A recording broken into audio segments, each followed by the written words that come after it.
hello and welcome to the Assetto Corsa Competizione Sim Series Season 4 finale. We are here at the home of British Motorsport in Silverstone. I'm Gareth Rumpher and I'm joined by Mihai. How are you, buddy? Tired. I had a million exams, but looking forward to the race. Lovely. As am I, and as I hope are all of our drivers, because we are at a fantastic track. I know there's a load of heretical Silverstone haters amongst our boys, but I am not one of those. What are your opinions on this track? I love it. It's fast, it's flowy, it's well, it's a track I'm really good at, so this I'm probably biased. That helps, yeah.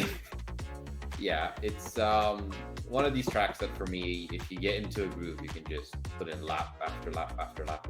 It's not unpredictable or anything in a way. It's kind of a relaxing track, even though it's one of the fastest in the game. It's a lot of fast corners, a lot of cars with a lot of downforce are gonna be really fast here. So we'll look at cars like the McLaren, which are gonna be more dominant on this track. Absolutely. You're at full throttle for a ridiculous percentage of time on this track, and so as you say, those sort of cars will do very well. There's a few low-speed sections which require more low-speed stability than grunt, if anything. There's some fantastic racing sections. There's some good fast driving sections. We can see on the minimap there, someone has absolutely binned it at Magus and Beckett's already, which is good stuff. So let's have a look quickly at the championship. We've been having a look at some of the nice little incidents that we have. Obviously, we have the invitational drivers, who we will ignore for now. In Tier 1, Steve Hughes has been running away with it. He's here to finish off his title. Ryan Ware with a really strong position beside him. And the real interest here is Ollie Venner and Menno de Ridder, who will be fighting for that third year band spot. With Ollie Venner coming in the lead due to de Ridder not participating in the last race at Laguna Seca, but he was in the lead before then, so we'll see if he can snatch that back and get himself your band in his first season, I believe. And then you spotted an interesting thing to talk about in Tier 2. Yeah, so Jack Winter, who is currently in the lead of Tier 2, is not participating, which means Carlos Bandeira can take the lead here. I believe if he finishes fourth in his tier. Absolutely. So, Jack Winter won both of the races last week out, which puts him at 3 race wins, the most of anyone in Tier 2, which has been incredibly close so far. So after those two who have sort of pushed out at the front a little bit, we could see almost anyone in that third spot, honestly. Yes, there's a third spot actually contested by 1 point between Juan Sanchez Trujillo, Jose Martins, and Florian Sachs. All three of them are 1 point apart, so it's basically going to be decided this race. And there are 50 points on the line this race, because this, as we do for our final race of the series, is a 1 hour endurance race. Longer than our normal rookie sprint series, and as such it comes with double points because we usually do 2 races a week.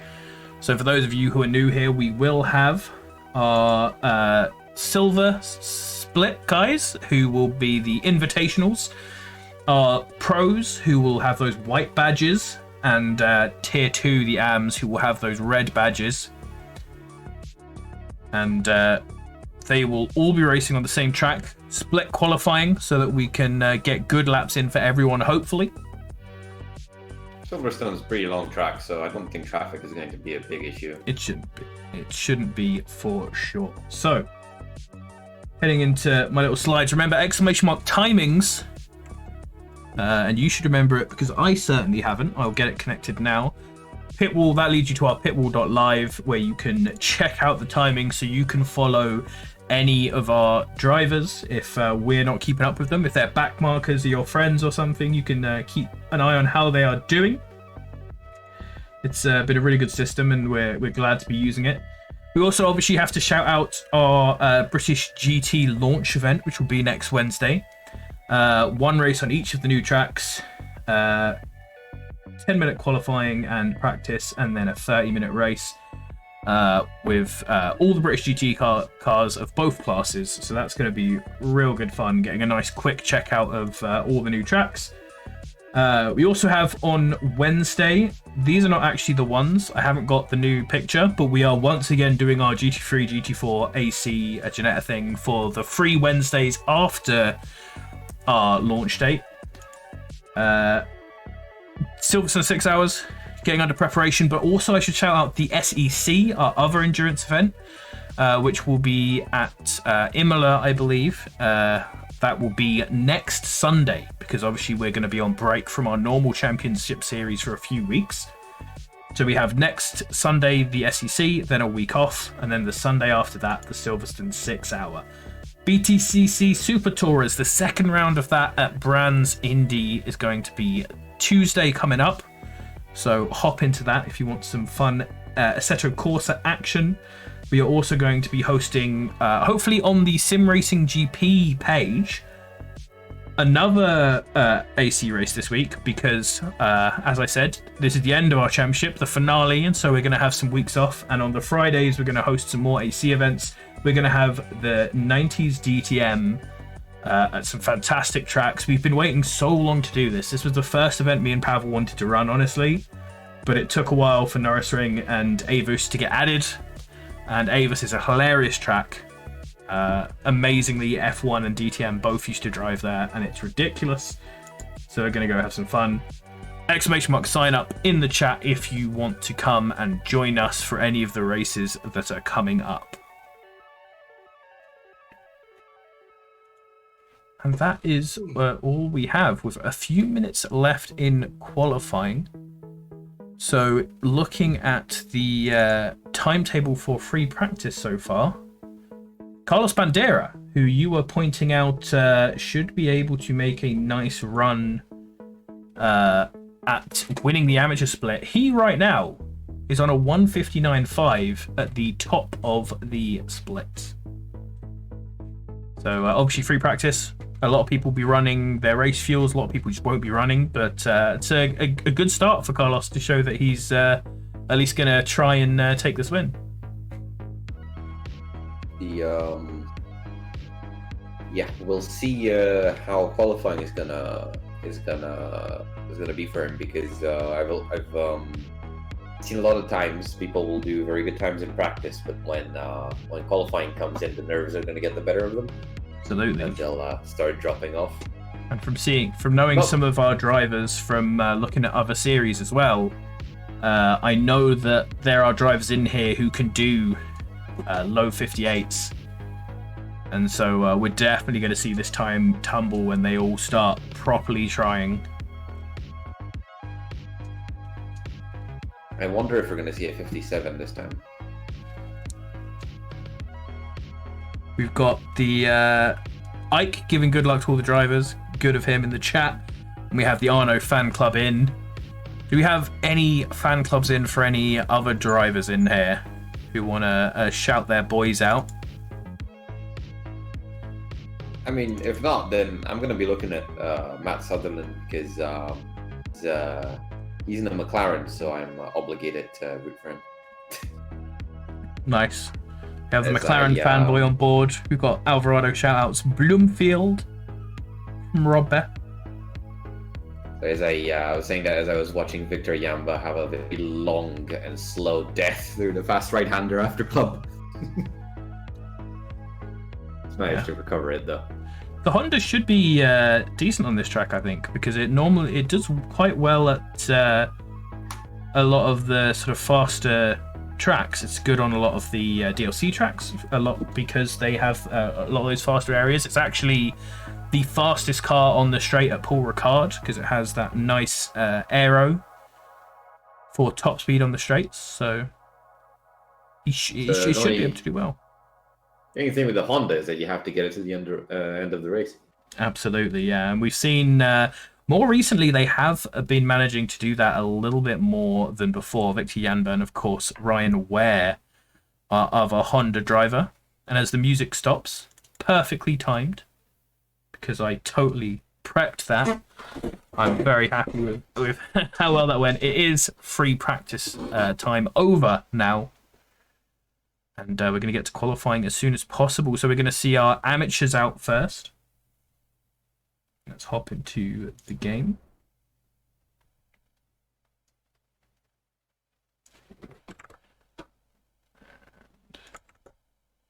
Make sure we get the steward sheets up and the chat so I can see you all.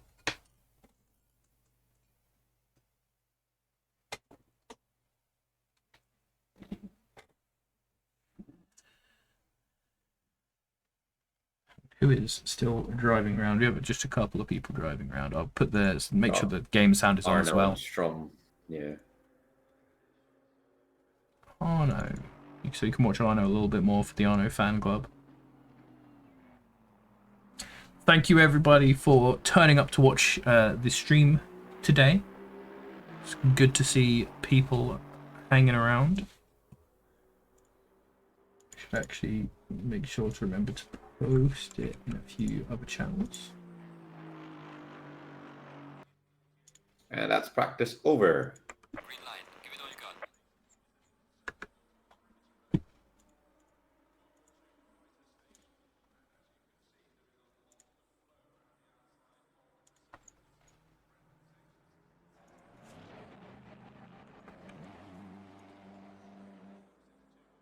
Qualifying has begun. Perfect. And it looks like Ollie Moss is the first one out. Ollie Moss, fantastic. Ollie Moss in the McLaren.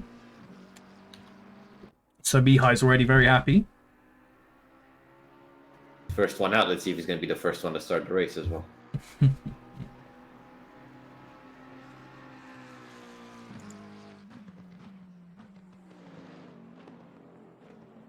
The temperature has gone up quite steeply, so let's see if people have been paying attention and have changed their setup to account for it, or we're going to see a lot of cooking tires.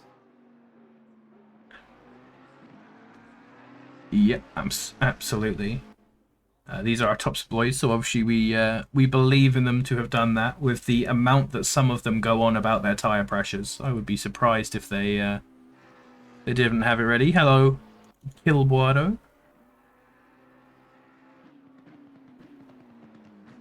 Let me see. Again, I was about to say Shane Thomas, but no, it's Cube. Yes, in the very similar livery. Yeah. It's Cube and Bandera who are kind of close together. Let's hope they give each other space. Yeah, but it's definitely something we see a lot of our drivers still having a bit of trouble with here and there. Can be making sure they've given and taken a good amount of space. As Ollie Moss, yep, coming around to start his first flying lap. Just a quick one. We have the first death in qualifying with Oppenhuisen losing it on the outlap. So Ollie Moss is going to come into the first of the T1s on this track. Obviously, and he's actually gone wide already. Very easy to do because you need to take both those corners very fast into Maggots and Beckett's. Lift off for Maggots and then break down for Beckett's.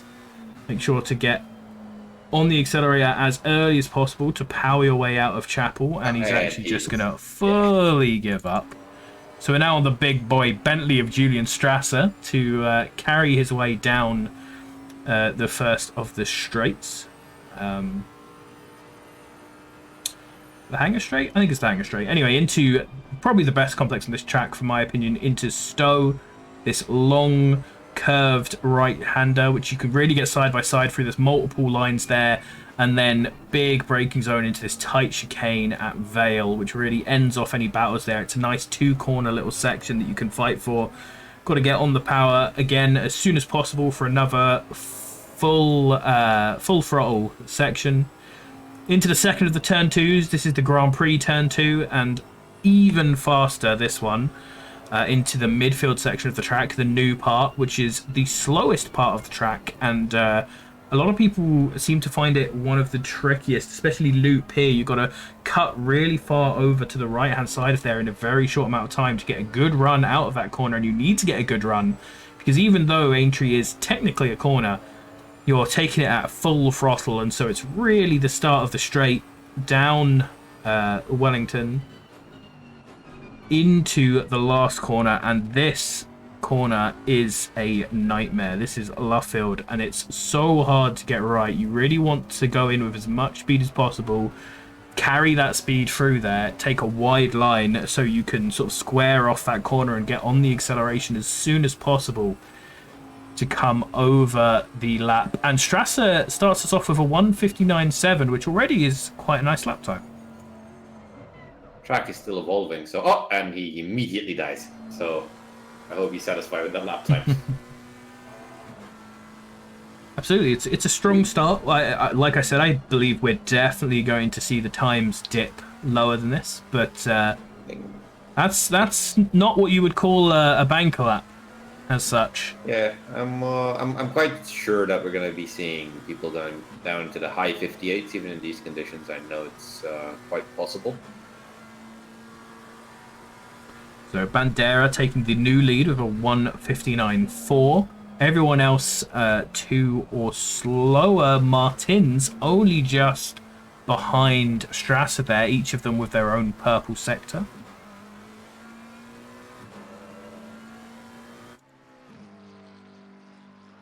Orderly qualifying so far, but the cars are kind of slowly bunching up. Yeah, quite a, as you said, quite a large track, and so not expecting to see too much trouble. And you can see that there's plenty of open space for people to get into as multiple people come out the pits together. Hopefully they'll give each other room, but quite a lot of AMs also not to set times yet. We've got 10 of them sitting there so far. Thank you for following. The track conditions have changed quite a lot since practice, so it might have taken them by surprise a little bit. There's surprisingly little grip at this higher track temperature. Yeah, absolutely, and there is also a change to how engines work with temperature, obviously.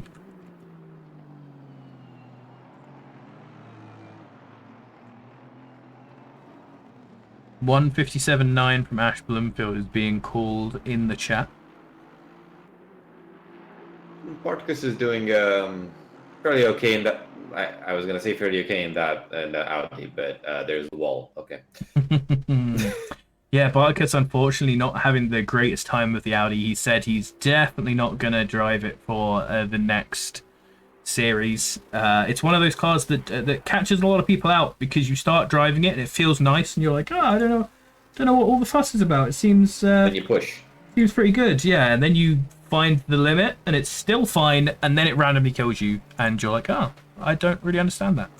Arno Storms takes provisional pole now from Carlos Bandeira with a 59.3. 59.3. Very close there. Very nice time.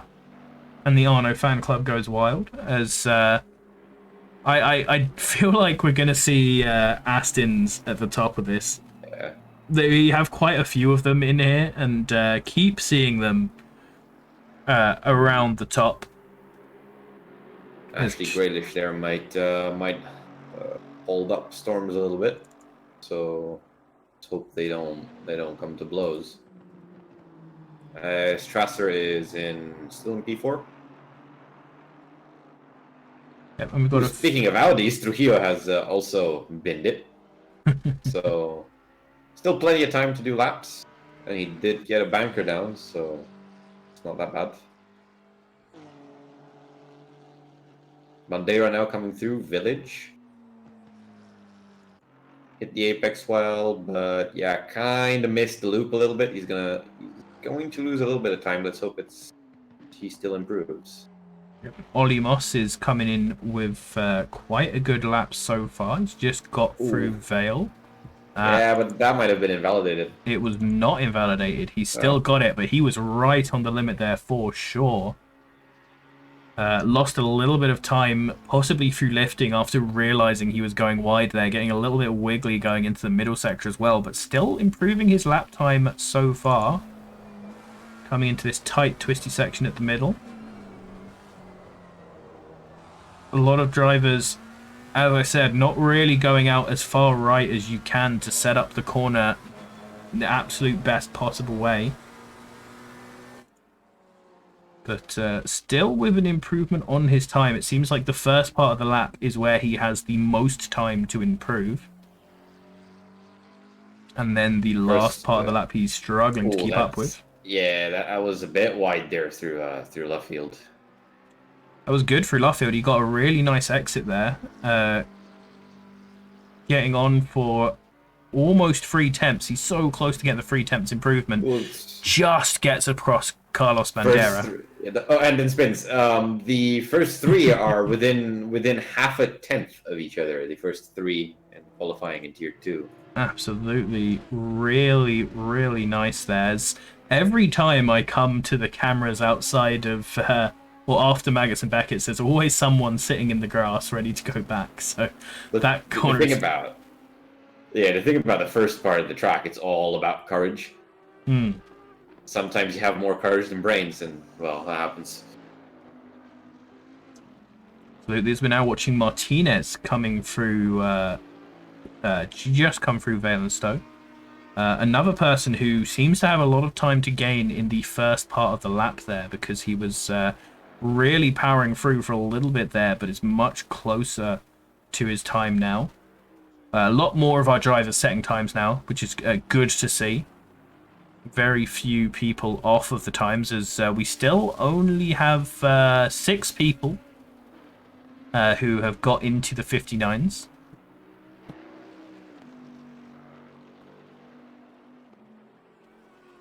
Strom's going to put in a lap now. I don't know if it's an improvement, though.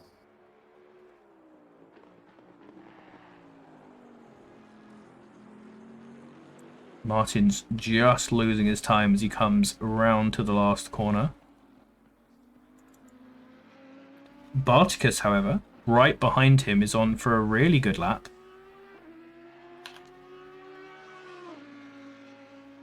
Oh, look at that. If he just gets I don't think he's got quite a nice enough exit.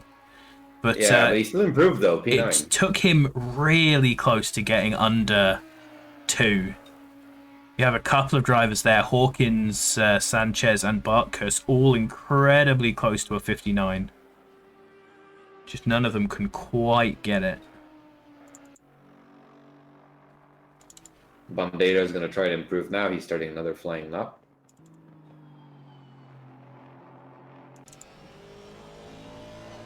Board with Ashley Graylish right now, who is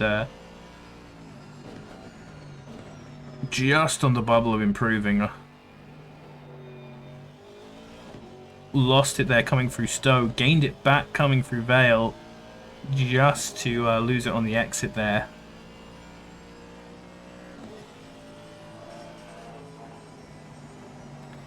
Let's have a look at Oppenhausen. He's starting a lap, which should be an improvement. But more importantly than that, I just really like his livery.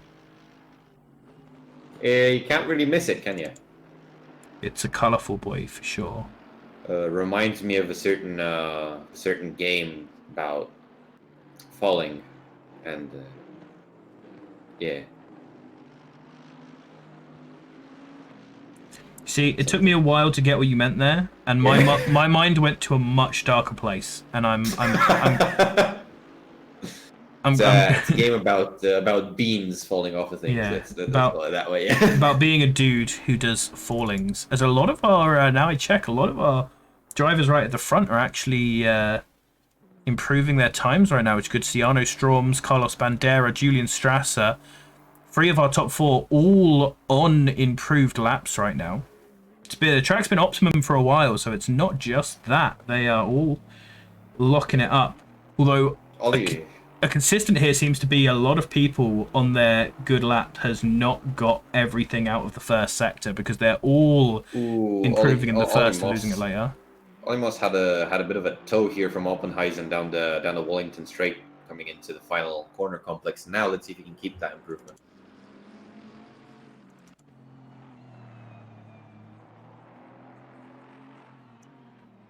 Carlos Bandera moves up to provisional pole right now with a 1:59.4.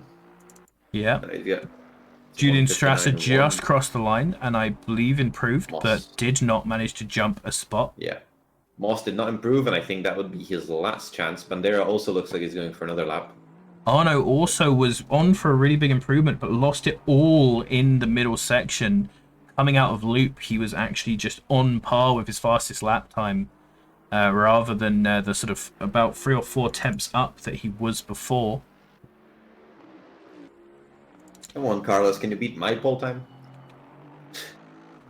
Ashley Graylish looking like he's going to do the same thing, but if he gets a nice exit from loop there, he actually, he had a much slower entry, which made it look like he was losing time, but he's actually had a fantastic exit there. Coming up to half a second up as he comes down the straight. See if he can keep it through the last couple of corners. Gonna put him up next to Hawkins. Yeah, if he can manage it. Ooh, what's that yellow flag? What's the yellow flag? Oh, okay. Hasn't pushed incredibly wide. He's stayed tight and he is slowly improving, so he's going to come through with a nice jump up the order here. Yeah, puts him at P5. P5. Wow, very, very good. Sanchez in the Audi is going to be the next person to improve his lap. Now the pros are coming out as 15 minutes have passed, so all of the AMs are crossing the line. This is their last chance to improve. Trujillo up to 5th, just beats Ashley Graylish there by a couple of hundredths. As Bandera goes wide in left field. Yeah, he's given up on the lap, so 59.1 is going to be his final lap. Florian Sachs, it's an improvement to his time, which puts him just a 10th outside of hitting the 159s. And that looks like it is it for our amateur drivers. Actually, Grealish, the last person who'll be coming through of a lap. Arno Stroms is actually on an improvement as well. So we have a couple more times that just about could go. And Arno Stroms has managed to keep it right into the last corner at Luffield here. Really tight on that corner. Coming over the last straight. And this is going to set him at pole for the AMs as long as he can keep it. 159 flat. 190 flat. Very nice. Very nice. Yeah, incredibly close. I was about to say I was a little disappointed by the AMs, but then you have Arnold Storms in that clutch lap. All right, so Ashley Bloomfield is out here in the Big Chungus. And he's hopefully going to show us how to do a lap of Silverstone for the invitational drivers. You can see Steve Hughes there in the background warming his tyres just behind. Once again, we're gonna sit on board. Using all the curb, getting ready for as high a speed down the straights as he can possibly get to. Taking as much speed as he can through the first of the first corners. And now we're going to see him absolutely dive into maggots. Really, you can really cut the next part of maggots, and he's actually dived too much into maggots because he's lost it. Oh. Crashly Bloomfield does it again. I told you he was going to dive. He's actually, is he still going, or is he just going to let Steve pass? He's just going to let Steve pass. So Steve's going to get a little bit of a tow here. Okay, I did clench a little bit when I nice little start for his bank up, and then he's going to win it. Steve, come on. Brennan the Ritter managing to actually take Stowe. He survived up to Stowe. That's the best our pros have done until now. So I'm just going to sit on board with Steve again for the rest of the lap so we can see both the Bentley Chungus at the front rolling through here. Taking the GP start straight. Taking a lot of exit there as well. These are the nice sort of little touches which separate what we've seen from our pros from some of our AMs. It's just little things like that, moving out to take that extra bit of curb to use all of the available track to be as high as possible. We can see them diving to the right there, cutting in nice and close and pushing out to the exit curb. When they do that, it also loads up the car so that they can throw it into the corner. It'll bite a little bit better, but it can invite some nasty oversteer if you're not ready for it. Yeah, it can bin it like we saw both of them do, but we will see them set some stronger laps here, as it looks like behind them we've had even more binnage. We're going to have very few of our pros at this rate actually setting lap times. So I'm just going to follow Pezzotti and Martinez because they're very close together while you follow the other guys. To see if they survive the lap. Yeah, so no interesting times so far. Because obviously they all binned it. Ike Guy setting the best time so far. Venner first one to the 58th with a 58.920. 58.9 on his first lap. So there we go. He's showing how it's done. Diving up to the top of the table. He wants to get banned today. The only community where we will say that. But he wants to get out of here.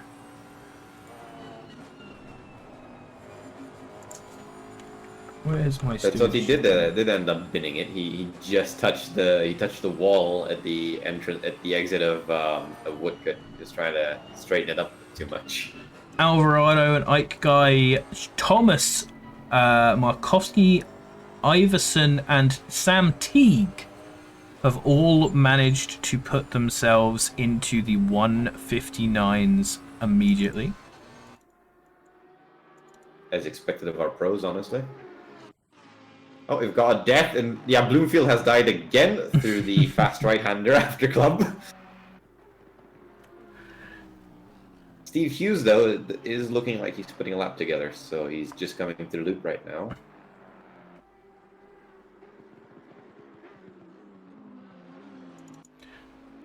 Steve Hughes, who's currently P25. 1 second improvement so far. Jose Martinez, who's just a little bit behind him in 27th as well. He's also putting a huge improvement on. I saw Binnage in Iverson's been Iverson, yeah. well.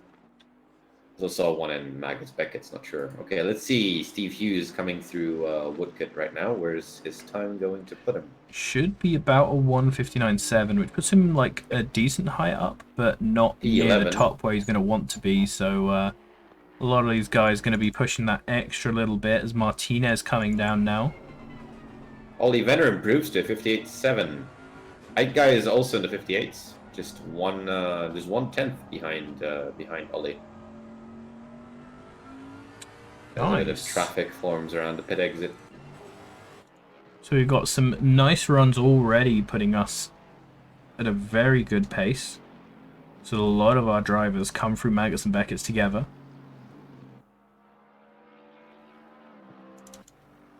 Alvarado coming on for a good improvement as well. Shane Thomas jumping up, and then Alvarado comes ahead of him. So 158.6 for Shane, 158.4 for Alvarado.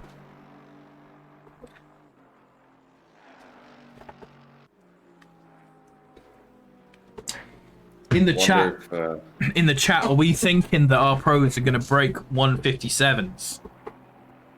I think it's quite possible for pros to do that. I know that it's absolutely possible for many of our pro drivers to set that time. Whether they'll set it in the remaining 7 minutes, however,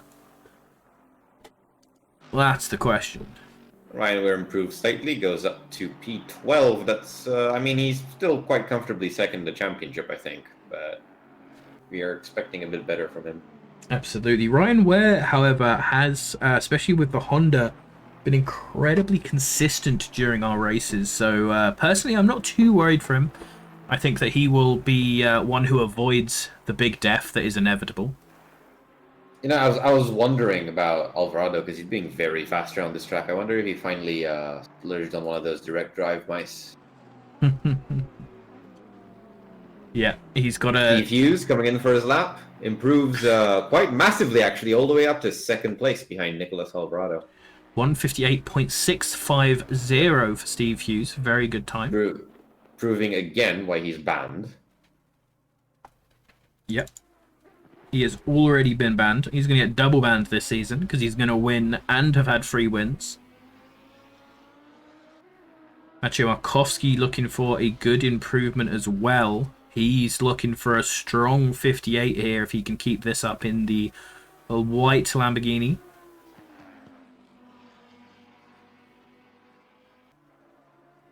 I'm going to follow Ashley this time. Let's hope he manages to put a lap together.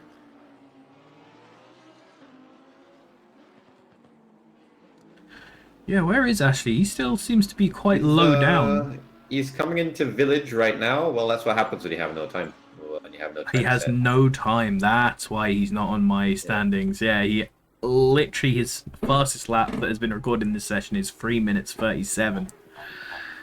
I mean, I'm sure it's a good time around some tracks. Yeah. Somewhere he has. We've watched a few of these guys spin, Pavel. We actually managed to catch both him and Steve Hughes spinning the first lap. As here we go, Maciej comes across with a big improvement, 158.4. Wow. Just a tenth of a tenth ahead of Alvarado. As Bloomfield comes in now for his lap. Just to remind everyone, Markowski, actually, I don't think he did win. I think a Feek won, but Silverstone was where Maciej managed to be fighting for the lead in both our Silverstone races in Season 1. And that was helping to how he got banned originally. Bloomfield managed to finally set a good lap. He's up to P7, so he is actually in the 58s as well. Yep. Him and Pizzotti, both the last two in the 158s. Yep, Sam Teague's not having the best qualifying of his life. He's in P17 and just spinned out of loop. Yeah, until Maciej put that on, I was going to say the Lamborghini's not looking as well as we might expect them to at Silverstone, but Maciej showing that it is possible. Hopefully Sam Teague can follow in his footsteps. Lamborghini's a temperamental car to drive, and in these long corners with a lot of curbs that you have to go over, I do see how it could be a bit of a hard beast to tame. Ashley Bloomfield has finally caught his groove around this track and is starting to set improvements to his lap time now that he's finally set one. Oh, okay. I think Markowski's going to be happy with his time as he's retiring to the pits. Let's see if that's actually going to put him off of pole. Yeah, he might just well, yeah, actually, yeah, because you can start as soon as you can do your lap as long as you hit it for the start. So he does have time still to go out for another lap if he wants. Just got to be on it. Yeah, you'd only have one chance. As Ashley Bloomfield coming across the line now. There's a bit of pressure on Menno de Ridder, though. He's second off of pole and quite far behind Ollie in P15 at the moment. And Ashley Bloomfield gets to 158.4, taking pole off of Markowski. Will Markowski respond? That's the question. Yeah, we're going to be following Menno de Ridder here. He does have time to do 2 more laps, so even if this lap doesn't pan out, shouldn't be under too much pressure, but he does need to improve. Yep, we have Diggs and Roundtree who didn't set lap times, but they are both in AM, so they're not going to be able to. And they are going to have to sit at the back of the grid. Possibly He does improve. Menno de Ridder does improve. He's now up to P10. There are actually 3 drivers with penalties for this round. But it seems like Diggs and Roundtree are 2 of them, so they weren't allowed. They're going to have to start from the box as well, actually. Oof. Glover, the other driver, to have a penalty, but he has not turned up. I think he has left this championship last time I checked. Yeah, so he's not going to be serving that penalty because he won't be here. Kept incredibly tight timing, as is pointed out in chat by David. 58.4 yeah. for the top 3. Really good to see. You can really see how the heat does actually lower the potential times, because if you look at the qualifying servers for the 6 hour where it's 18 degrees, the times are actually much lower than this. Yep. You want that frosty track for those good laps. And Thomas coming in, but does not improve. Pretty much everybody who crosses the line now and continues. Also, Markovsky has actually come out of the pits, so he's going to try to take pole position back. Has just one chance to do this, as he's now coming onto the start-finish straight. Yeah, absolutely. We'll have to keep a close eye on who manages to get across to set a time. Ryan Ware going to slightly improve on this time. Might be able to jump himself up a place on Menno de Ridder. And he will also get Otto Storms knocked down a place as well, which is nice.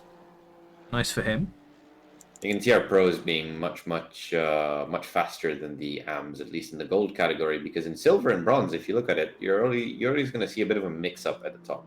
Yeah, it makes sense, because obviously our most consistent drivers will be the most consistent. It's pretty logical.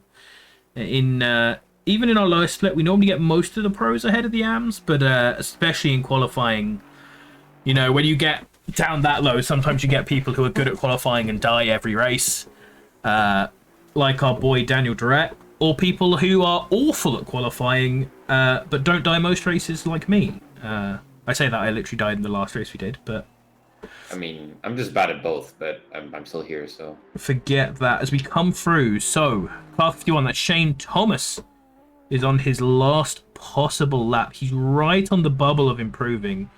He's looks like he could get a 10th, but that's not going to be enough because he is 2 temps. He's 2 temps behind anyone, I think. Nicholas Alvarado already quite a bit up ahead of him, so he's going to get the jump, but not going to move any places. I don't know if Alvarado is going to improve. He did have a bit of a slide into left field, and he does not improve. He, in fact, bails out on that lap. Thomas van Zanten does improve up to 13th. Alloy guy does not improve. That just leaves Menno de Ridder, who really does need to improve if he wants to fight with Ollie Venner, unless there's a death at the top of the start. Ooh, Steve Hughes doing a 158.3, getting pole position. Right at the last moment, comes in. It was looking like we'd finally have a different pole sitter. But just to reaffirm why he is banned, he's come in one last time. Hashtag banned. Yeah, so de Ridder, not looking like he's going to improve either. And the last one out there is Sam Teague, who is on a possible improvement lap.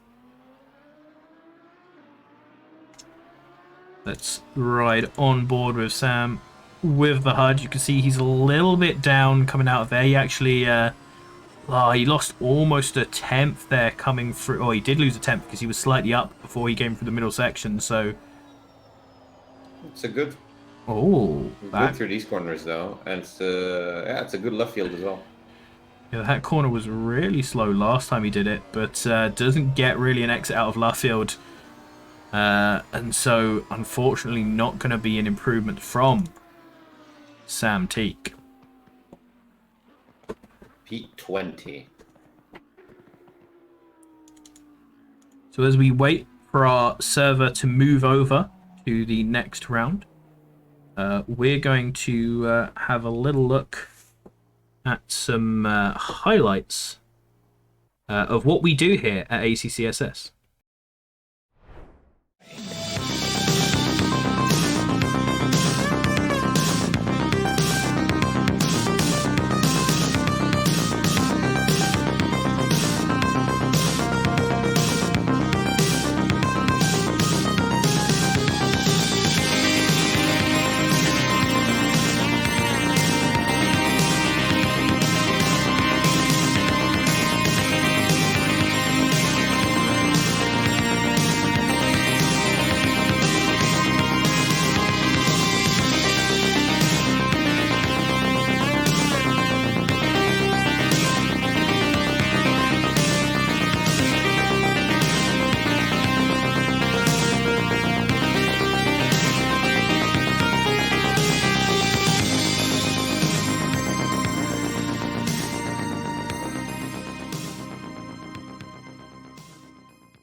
Hello, and we are back. And we haven't quite moved over to the grid yet. So we will leave up the timetable board from qualifying. This is the Assetto Corsa Competizione Sim Series Round 5 at Silverstone. This is the finale of our Season 4. In the Pro Split, which is our white badges, Steve Hughes is going on for what looks like an easy victory for him, while Olli Venner and Menno Dorida are fighting for third place in the last spot to be banned. Menno Dorida looking like he's on the back foot so far in qualifying, but we've seen Venner up the front a lot and dying, falling right back the order with some crashes at a few of the circuits we've been to before, so that could easily happen again. Whereas in the AM split, the leading driver so far, Jack Winter, is not able to make the final round, and so Carlos Bandera needs only 4th place or higher in his split to take the title, and so far he is qualified in 2nd, 13th overall. This is We're on the grid. Our Silverstone race, a 1-hour event. I will press all the buttons that are pressed to have a look at our grid lineup. On pole, once again, is Steve Hughes, with Ashley Bumfield alongside him, making a Bentley front row lockout. Maciej Markowski, who's only joined in the Invitational split recently, getting the Lamborghini up to 3rd position. Very good from him, with Nicholas Alvarado, the keyboard and mouse king, in 4th position. Shane Thomas, another Invitational driver who's already been banned in the Ferrari, is alongside Olli Venner, who's fighting for 3rd position, as we say. Ally Ike guy behind him as the leading Lexus, next to Ryan Ware in the Honda. Before we get just only Astons, as far as the eye can see, with Arno Storms, Menno Dorida, Benjamin Horiot, and Carlos Bandera, who's going for the win in amateurs today. Following on from them, we get the Mercedes boys of Van Zanten and Norberg, followed by Moss, Iverson, Julian Strasser from our Saturday split qualifying, Victor Janber, the second of our Hondas, Sam Teague, the second Lamborghini, and Sanchez in the Audi. Graylish Joseph Strom, the second Strom, and Martins. Hawkins Bartkus struggling in that Audi. Can't wait to get out of that, so he's in his last race. Happy there with Saxon McGregor just behind him. Martinez, Vanden Dungeon, Gorgstig, Oppenheisen in that fantastic Merc livery with Cube, Sutherland, and then Diggs and Roundtree, who both will be starting from the pit box. Pizzotti, unfortunately, seems to have disconnected, and so he is going to have to start from the back of the grid.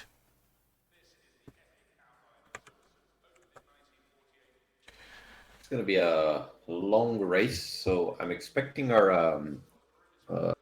people to be a bit more conservative at the start, but you never know. It's especially in our races.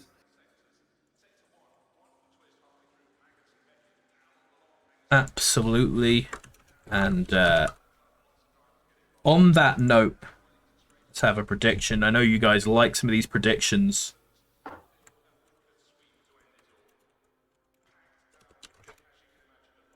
We're going to have the prediction being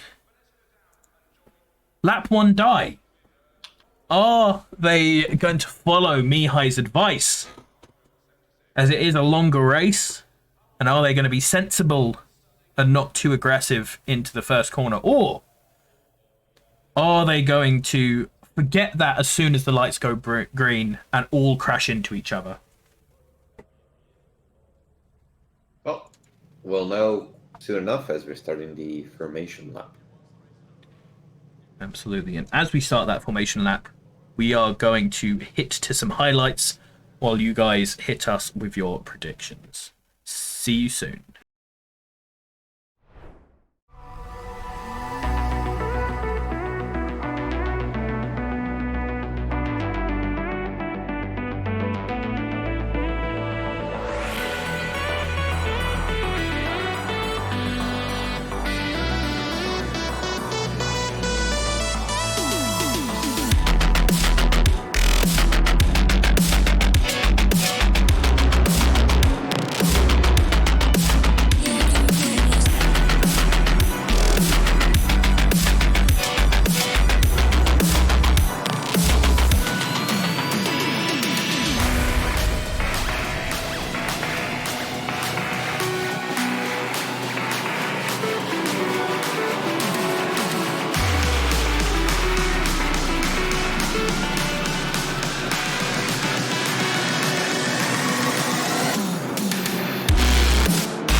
So we're coming through the latter half of the lap. As you can see, ACC's incredibly realistic parade laps where they're totally not driving into each other on purpose to trigger each other.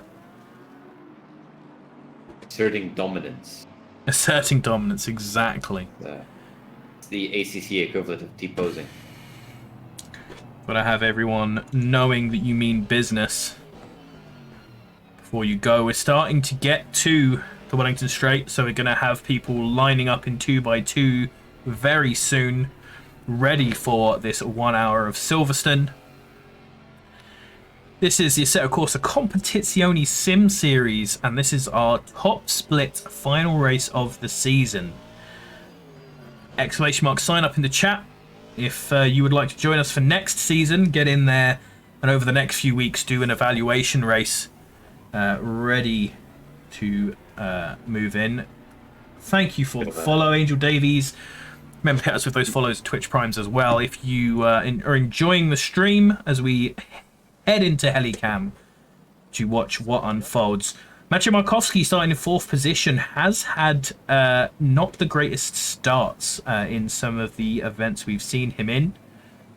So it'll be interesting to see. Hopefully everyone gets a good start here. We are in our pro split, obviously. Thank you, Cardoc Pizard. Lovely to bring in some more Murray. Get as much Murray in here as possible. Coming down, ready to go green.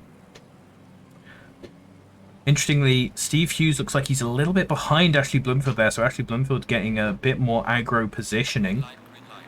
Green light. And Markowski's got a really nice jump, making up for his inconsistencies last week.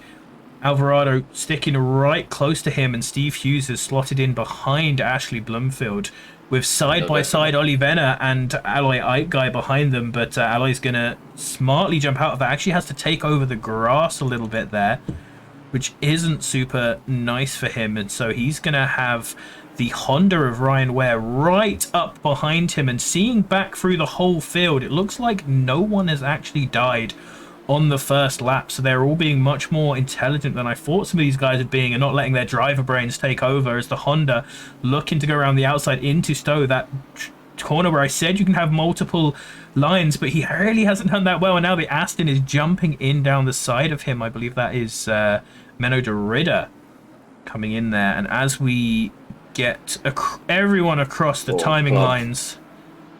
There's oh no, there's Medethin Club. There's Medethin Club in the back. And it looks like it is. It looks like it is Barkas.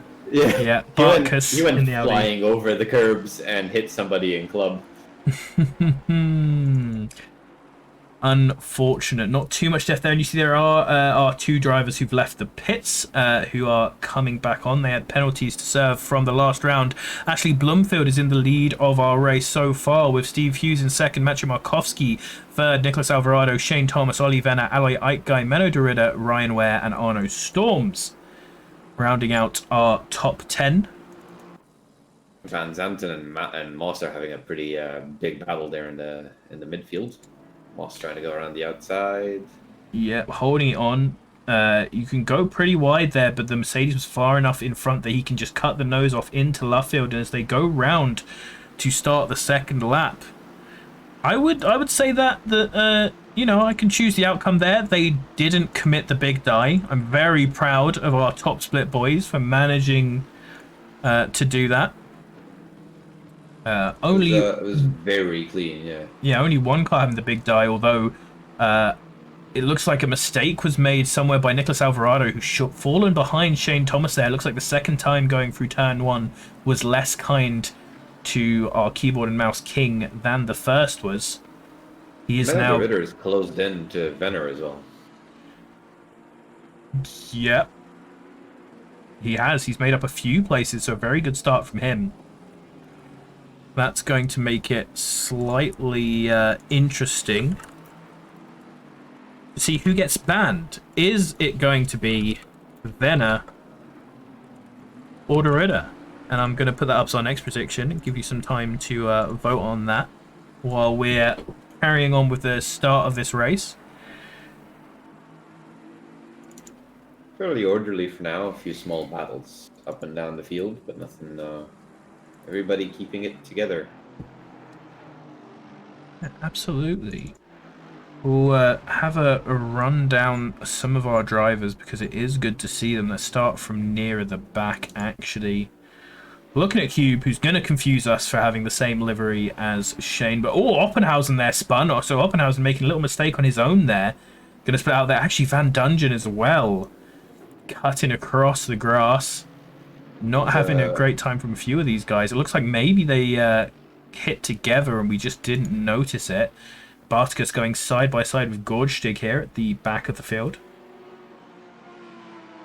Pezzotti did some decent overtakes as well around where Matt Sutherland is. He's definitely trying to get up to the Pezzotti up to 25th from starting right at the back. And there's the other Audi. That was Sanchez Trujillo, who has fallen right around and has now lost a load of places. So both of the Audis just really struggling with that consistency. We said earlier it was the problem with the Audis that these guys are going to be facing, and it has definitely struck.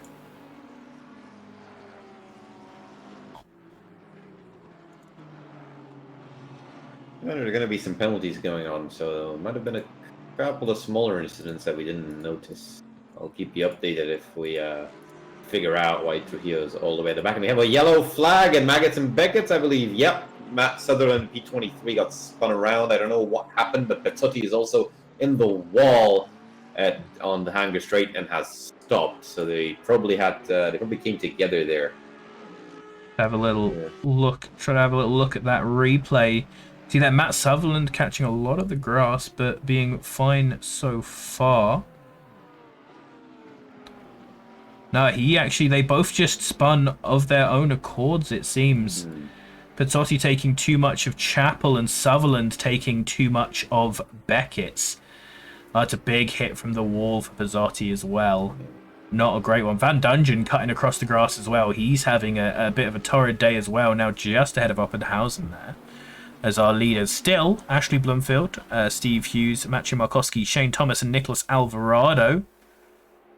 How is Ollie Venner right on the back of them now? He was real close to the back last time we saw him, and he is still sticking to Alvarado like a bad rash. We've got a couple of drivers actually right behind him. We can see there the Mercedes of Van Zanten is that, making a nice move.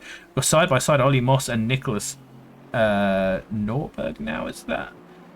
Who's the Aston? The Aston, is that De Ridder? De Ridder has fallen down a long way. P8. No, De Ridder's P8. Arno Storms had made up a load of positions there between those last timings. So good job by him. He's really pushing himself up the order as well. Started in 9th and fell down a lot at the beginning, so managing to come back a little bit there. So it looks like Trujillo fell down the order because he got punted into oblivion by Matt Sutherland. So that's why they're both so far at the back. Well, Sutherland also spun, but I think that's the story there. Yeah, both of them have also spun on their own. Perhaps because of damage from that incident. We can give them that benefit of the doubt, I suppose. Yamba and Graylish are going to have at it in P20, and Graylish just passed him on the straight. Better run. Yeah, the Aston's definitely feeling really nice here. The Honda is meant to be faster on those long bits of the straight, but just getting a better X out of Maggots and Beckett's has done it for the Aston. Ashley Graylish in that black and gold livery now moving up to P19. Top four are still pretty close together, but nobody's being too aggressive. I think everybody's going to wait for somebody else to flinch. They're all running a more conservative race. Absolutely, no one wants to throw it away.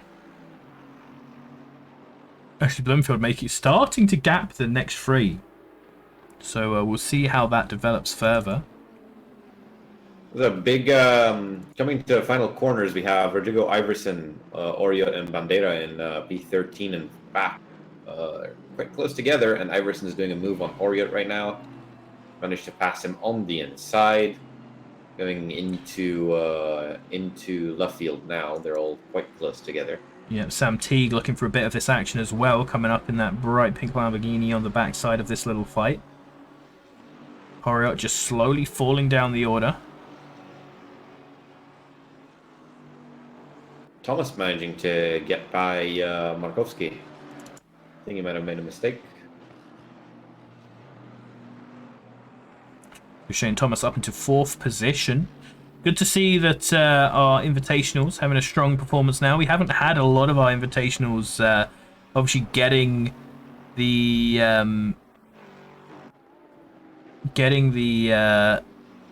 Invitational drivers in here. They've only just started coming back in, being allowed in. But they run more moves up a place. He overtook Norberg on the Hanger Straight before.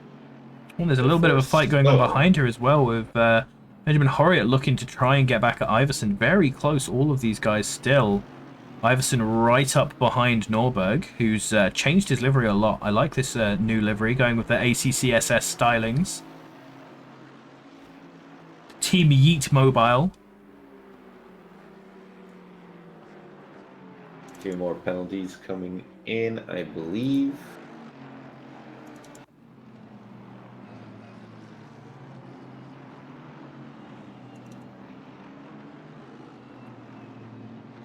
Yeah, a lot of people on midfield being a little bit messy. You see as well a lot of different lines coming through loop. I think a lot of people are taking the tight line, which maybe feels a little bit safer, is slower, but doesn't really matter because you can't get overtaken in that area. So as long as you get a good defend, yeah, as long as you get a good enough exit, you can be okay. Joseph there all looking for over a move. Norberg. Everything all over Norberg on the outside of Luffield there. Yep, side by side, and behind them, Horiot and Teague are side by side as well. It looks like Norberg is just going to keep this position, but Teague managing to make a place on Horiot so far. I think there's been a spin in Luffield as well. Paul Joseph used to be in P20. I think we're going to see a penalty coming out there. Paul Joseph was going for a move. I want to see how that happened. We're going to hop back in time a little bit. He was side by side with Van Zanten, just ahead of a Bentley. And then it looks like the Bentley number 88 just tapped him and tipped him into a spin. So not the best time. Car 88, who got hit at the start himself, trying to make it back up and just goes a little bit too hard there. Yeah, we also had Alvin Strom spinning at some point. I didn't catch why, so he's going to fall back a little bit as Ryan Ware tries to overtake Martins on the inside of Stowe, but Martins manages to cut back on him and stop him from doing that. He's going to try again into the club chicane and manages to outbrake him and overtake him down the inside. Ooh, Junior Strasser getting a little bit messy there, just ahead of them as well. Almost taps the back of Horiot. He's looking pretty racy, but he's now side by side with Victor Janba in the Honda. Very dangerous corner. Yeah, you do not want to go side by side through here, and they're gonna do it. But he does it. Yeah, he does it. And he just absolutely braves it. Victor Janba leaving out a little bit there, and now Ryan Ware behind them is catching up as well as Frio goes there. Oh, but he goes a little bit wide into loop, and now he's going to be side by side. This is another corner you don't want to go side by side through. Victor Janba is going to be pushed onto the grass. He just manages to stay on the good green there, but now he's being challenged by Ryan Ware behind him. Side by side go the two Hondas with a Bentley behind and a Bentley in front. And it looks like Ryan Ware is going to be the first of those two to get to Luffield. And this battle behind is starting to let Julian calm down and pull out a little bit. But now he has, if anything, the faster of the two Hondas chasing him down.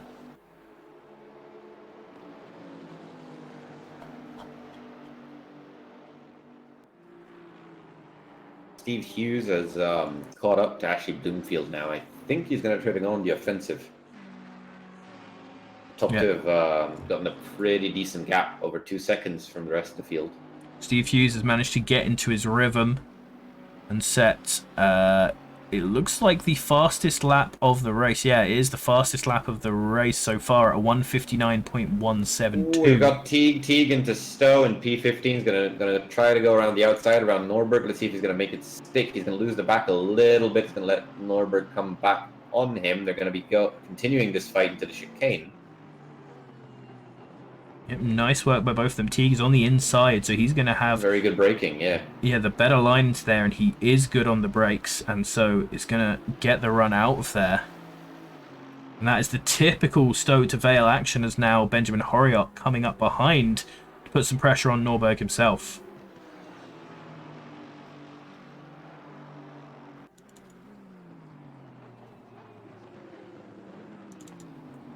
Norberg sticking his nose in there, trying to be a little bit aggro, but isn't going to be able to make anything happen into there. Just sticking as close as he can to the back of the Lamborghini.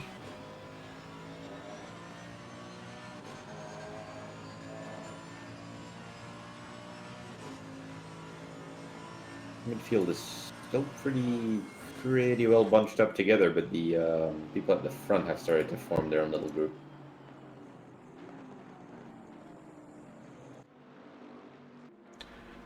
So the order at the front still going the same, but as Mihai said a little while ago, Steve Hughes starting to close up on Ashley Bloomfield, with Thomas Markowski and Alvarado still in a nice little train behind Van Zanten and Ollie Venner close together as well still.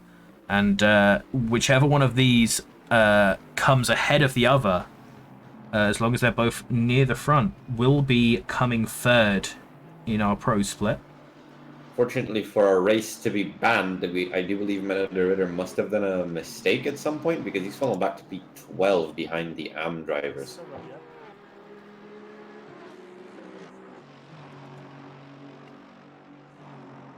Yeah, he's just behind Carlos Bandera, going for first position in the AM. Does look like, yeah, it does look like Joseph might have been hit by Mr. Martins at some point. That's why he's got the penalty. That's why Martins has the penalty. So I think that spin was his fault, was it not? Rodrigo Iverson now, right on the back of De Ritter, trying to demote him at another place to pull him further from Ollie Vanner. As behind, it looked like Sam Teague and Norberg were also a bit close. No, it's Horiot and Norberg quite close. Sam Teague in a bit of a no man's land between these two fights.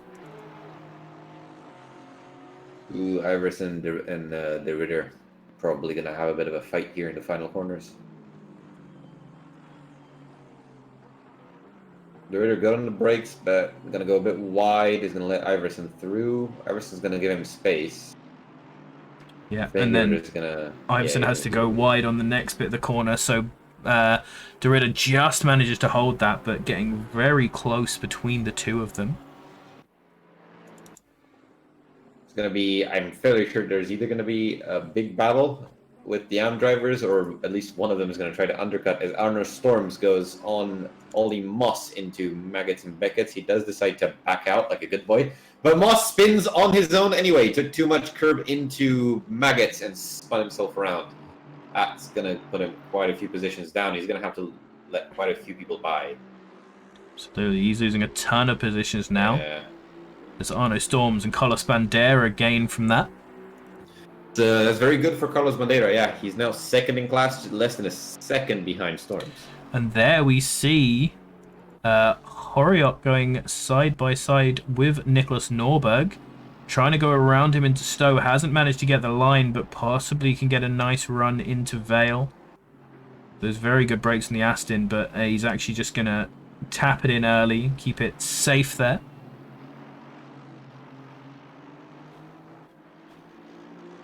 Iverson and De Ritter continuing to have a bit of a scrap. Neither of them really making any big mistakes. So you can see this a lot in our gold split drivers, how they just handle being chased down so much better. They don't panic. Absolutely, as Nicholas Alvarado getting very close to Markowski here as well. Iverson with a beautiful pass on De Ritter on the inside of the loop hairpin.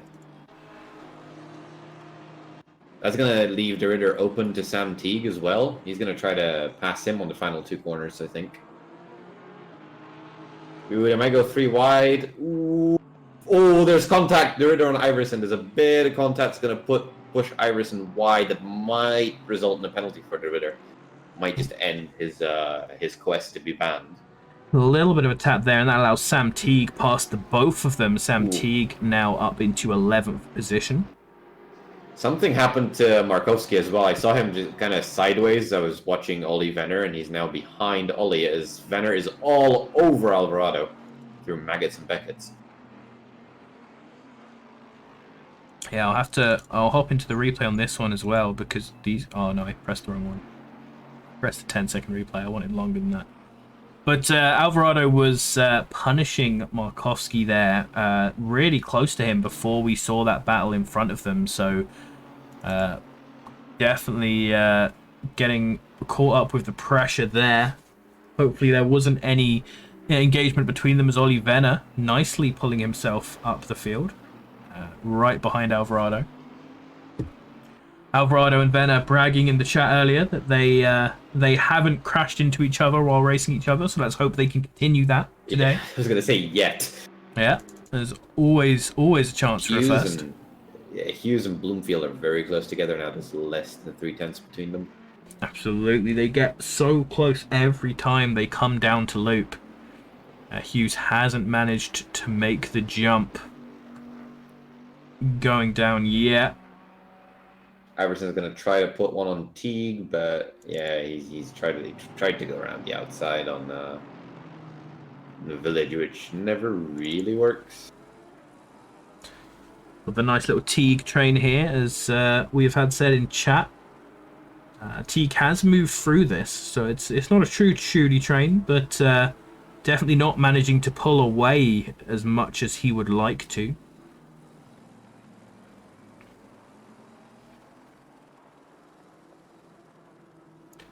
Got the whole gang coming through the last corner here.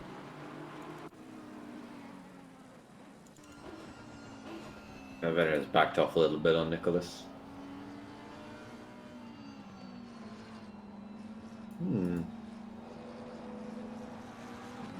Curiously, yeah, either Arno Storm has made it all the way past a lot of pros without us noticing, or Carlos Bandeira has fallen back a bit. Possibly a little bit of both, as we're sitting on board right now with Big story there from Carlos. I think we're gonna start seeing. I think we're gonna start seeing a bit more mistakes coming through as tires are gonna start to fall off as we're heading into the pit window in about a 1 minute time. Yeah, for sure. People are gonna start getting. It's like you don't really get a huge amount of tire wear in a lot of these races. It's obviously very short, and the tires are hugely strong in this game. But you do start to get those little periods where they go off a little bit, and normally they come back on. They just get a little bit uncomfortable. That sort of graining period that you hear about can happen a little bit. There's Ollie Moss just attacking Julian Strasser.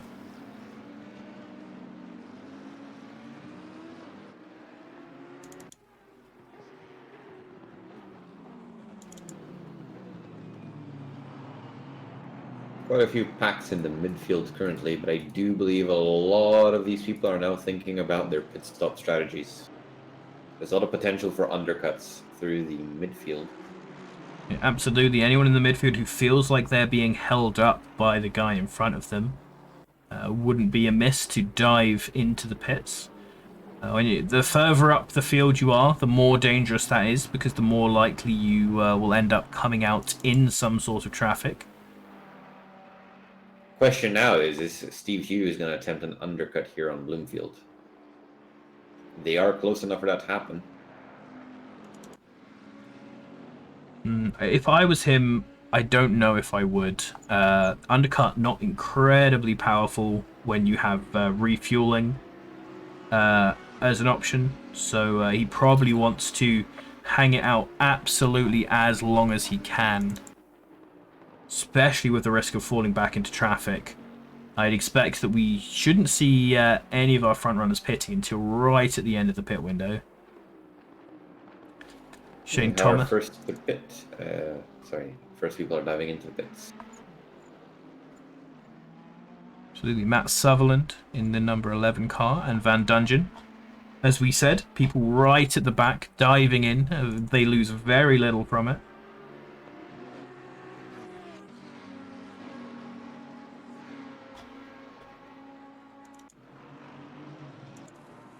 currently the race is looking quite good for Bandera. He's quite far ahead of what would be fourth place in the AM category. So unless something goes really wrong for him, I'm gonna already say that he has very good chances of winning in AM.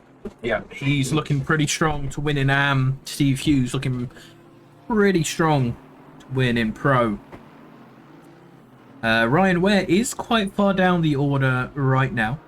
Possibility that he could lose his second position. I don't know exactly the maths on it, but he's pretty safe in there. And Ollie Venner looking like he's going to take the position over to Ridder as it goes so far, but we still have over half of our race to go. And obviously anything can happen.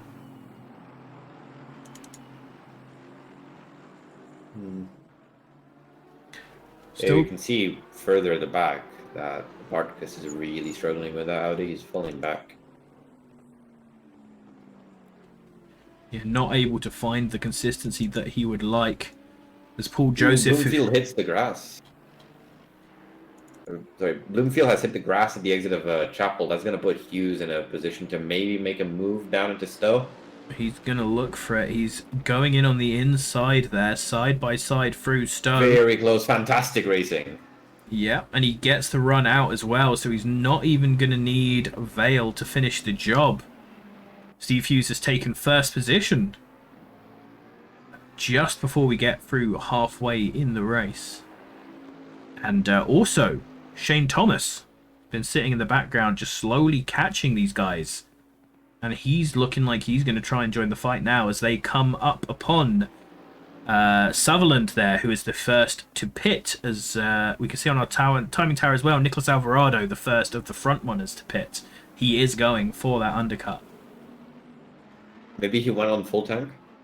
That would be one way of doing it. So he didn't refuel.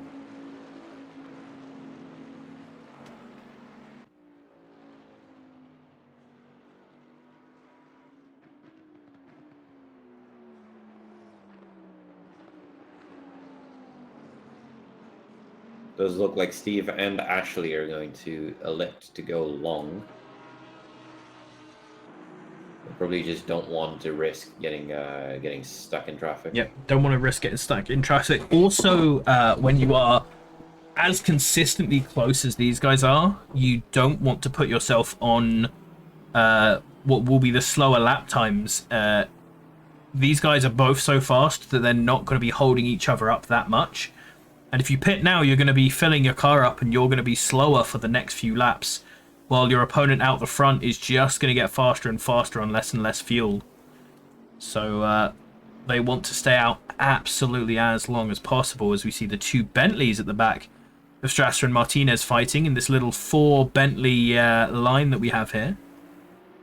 Martinez just ruins that as Ryan Ware pits and Julian Strasser pits as well. Going to be a lot of attempts, I think, especially in the midfield for some undercuts.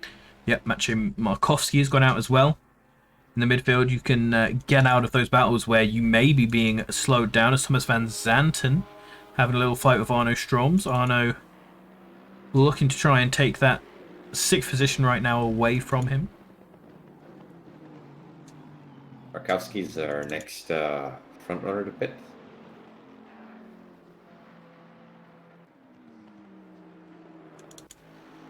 He's going to come out behind Nicholas Alvarado.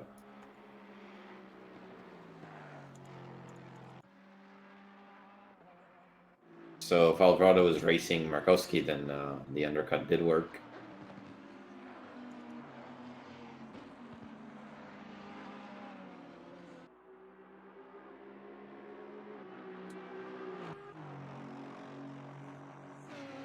Yeah, they've come out either side of Sanchez there. Who's in 23rd position in his Audi, not yet to pit.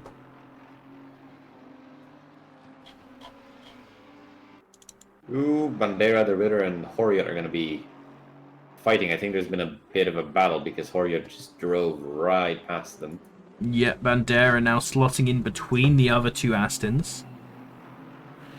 Gonna try to overtake Horiot, who gets quite squirrely at the exit yeah, there. Horiot getting really slow there. Carlos did a good job to not run into the back of him. And then behind, And with that, he just Graylish says, had to... screw this, I'm pitting. Yeah, absolutely a good decision there to just get out of that fight, to stop losing time and to leave the other Astons. We see 3 Astons in a row here. Actually 5 Astons on the timing screen in a row. That's kind of funny. Lots of people sticking together as Ashley Bloomfield has dived into the pits as well. So he's the first of our Shane real Thomas in front runners to go, and Shane Thomas in second. Now we're gonna see what we're gonna see if the undercut is actually possible or not. Yep, he will get those fresher tyres.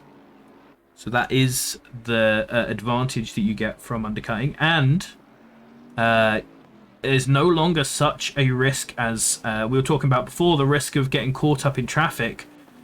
Steve Hughes is already getting caught up in traffic. Yeah, I think Bloomfield actually probably pitted to avoid the traffic. Yep, and so that is no longer a downside. So now it's just the downside of more fuel versus the upside of fresher tyres. And that changes slightly the calculation, the worth calculation that you have to do. Actually, Bloomfield coming out in 17th position. Arno Stroms. Oh, no, I got caught out by the thing. By the timing screen. Alvarado and Markovsky are still behind Bloomfield out of those who have pit. Banderas come out in P24. He did, let's see, did he end up being undercut by anybody? I don't think so, because Storms was ahead of him before. Steve Hughes and Shane Thomas are both immediately diving into the pit, so they don't want to risk any sort of undercut. They are both going to go immediately to try and get back out ahead of Ashley Bloomfield. That leaves Ollie Venner going along, so he's inherited the lead for now. Ashley Bloomfield coming down the last straight towards the end of the lap.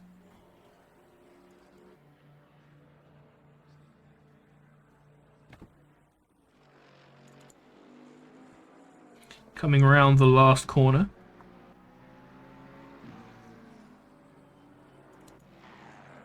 Steve Hughes is out. Shane Thomas just a little while behind him, having a slightly slower pit stop and losing a bit of gap, but staying in that position so far. Bloomfield just going through cops now.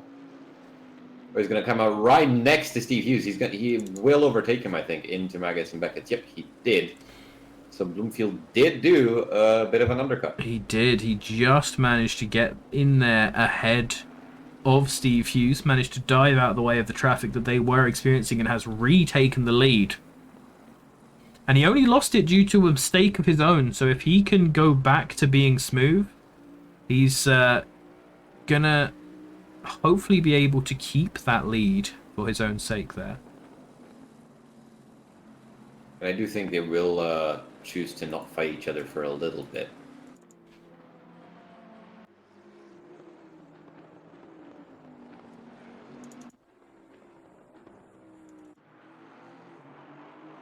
We do see Ashley Graylish, Alvin Strom, and Max Diggs, who started all the way from the back now in P6. They're choosing to go long. Their idea is that they want to run for longer on low fuel. Yep, they are going on that optimum fuel strategy.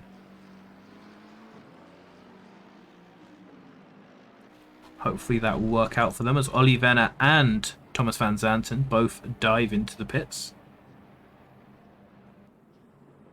You also have to know that people's penalties were served in the pit stop now, so the order might have shuffled around a bit more than you'd expect, as some people have spent 40 or 45 seconds into the pits instead of 30 seconds.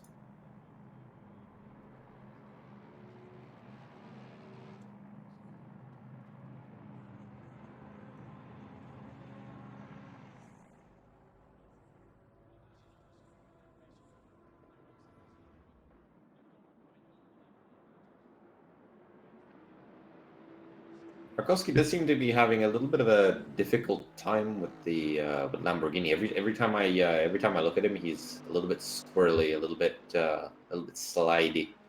Definitely on the edge in that car. As Ollie Venner coming out from his pit stop now.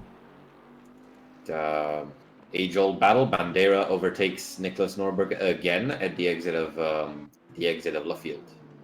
And Ollie Venner is out just ahead of Markovsky. So 12th position right now between Markovsky and Alvarado. Van Zanten all the way up to P5, and he has pitted. Oh wait, no, I think I got cut out by the timing board. Yeah, there he goes. He's going back now. Yeah, the timing line does that. Does that to a commentator here and there. So we're starting to set around. Only a few people left without their pit stops. Benjamin Horriot now inherits the lead of the race. Last AM to not pit is Gorgstig, it looks like, as McGregor is already in the pits. He's electing to go. No, we also have Trujillo, actually. Absolutely. Trujillo, third position so far in the amateur split, fighting for that third. And Horriot, who is just pitting from the lead of our race, is fourth in the pro split. So people who are sort of right on the edge of those excellent positions. Hughes is closing into Ashley again. Probably going to try to force him into a similar error. As he did when he overtook him the first time. If he can get that happen, he would be over the moon with that. He's keeping right onto the back of the other Bentley as these two pull around. As we've only got really one last chance for people to come in and serve their pits, as we see Gorgstig going in for his. So Actually, did do a little bit of a mistake. He went a bit wide into Maggots. But I think he's going to keep the position this time. Yeah. Yeah, he's got a better gap from Hughes as he did last time. You say this battle is more symbolic because Hughes is in the lead of the pro split anyway. Yeah, absolutely. They are still fighting for overall position. If we could, we would do the scoring by overall position. But as of so far,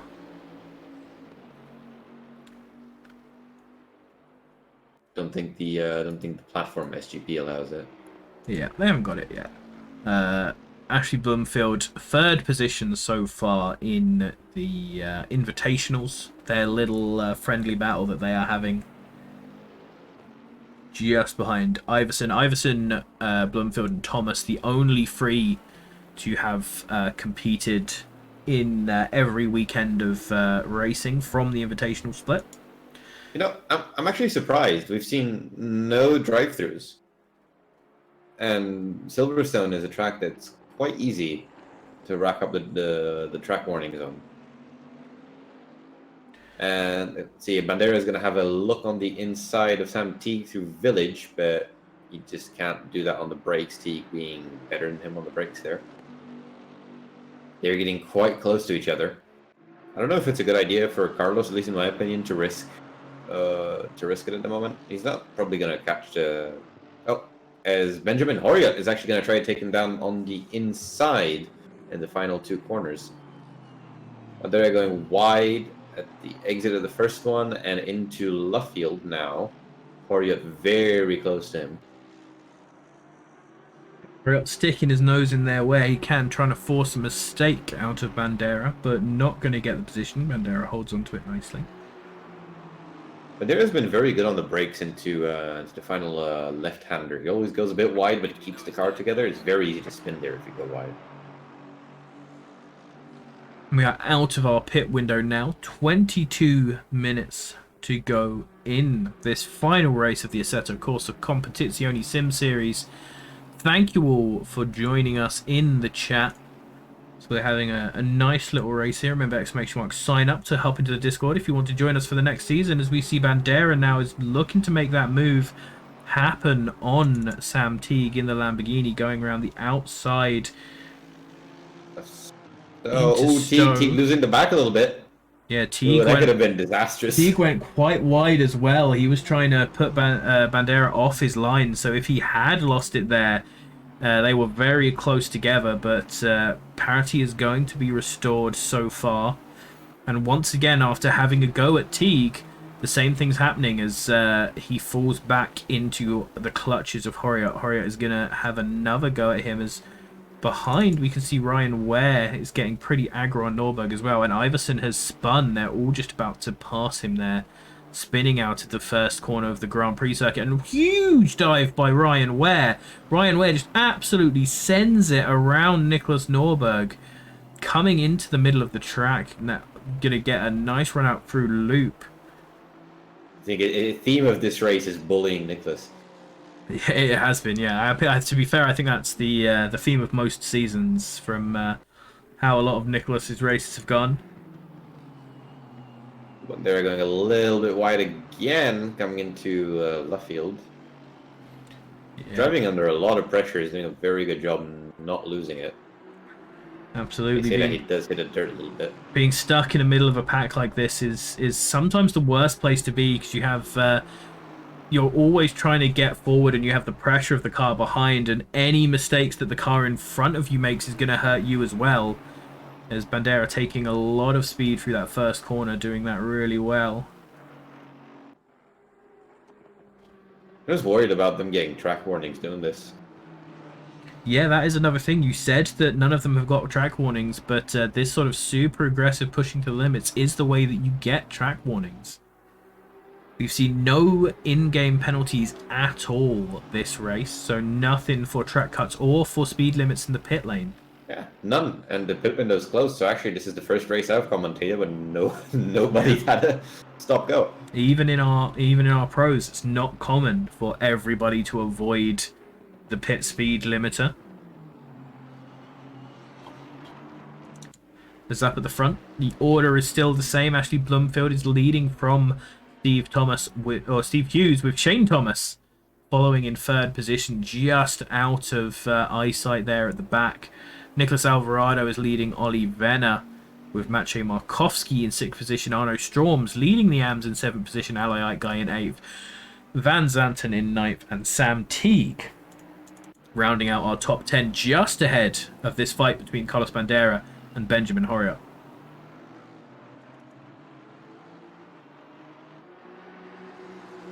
Everybody else seems to have kind of fallen into a rhythm. Gaps are pretty big down the field. Thanks, Twizzy, for the sub. Get to hear some more Murray Walker. Love Hughes it. and Bloomfield just keep getting very close to each other and back by a few tenths. None of them is really pulling away. They've been incredibly consistent across this whole race. Steve Hughes with the fastest lap time of the race so far on a 1:58.6, with Ashley Bloomfield, Shane Thomas, and Ollie Venner all having flat 1:59s. And also Arno Storms has a 1:58.8 with the second fastest time of the race, so down in seventh position, but absolute stormer of a lap there from Arno Storms.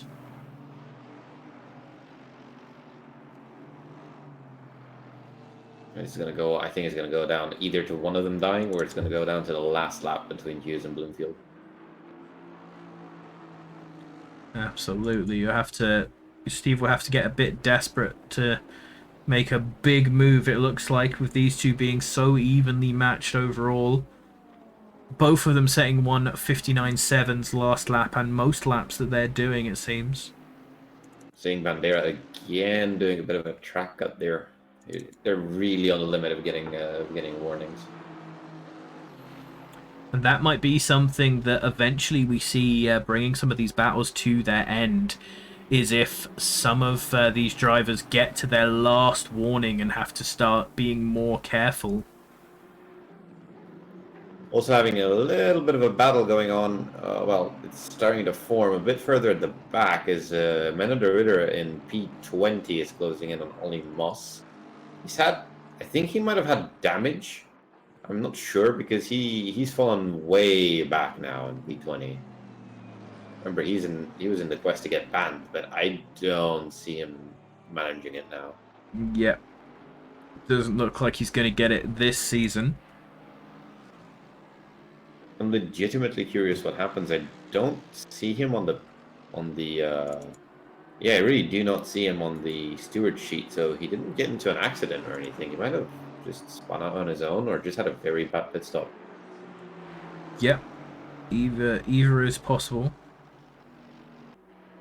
I say this, it does look like Carlos Bandera was overtaken by Benjamin Horiot, and Sam Teague has managed to pull away a little bit. So I think Bandera did manage to crack a bit under pressure as Horiot goes on the grass through Magus. Now that is definitely a track cut, if I ever saw one. And Ryan Ware has now managed to catch up to the back of these three as well. It was right behind Carlos, yeah. Not comfortable, that's for sure. Not having a comfortable race.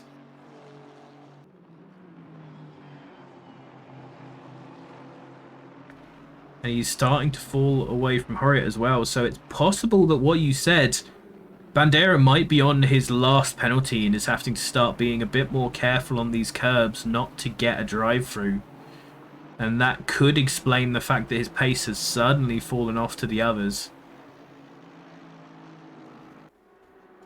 Well, to be fair, it is the smarter thing for Bandera to do. They're not in his class, and as much as we like it when people fight for overall position, it is smarter for him to just not get himself involved. I say this as he's coming very quickly towards the back of Horiot.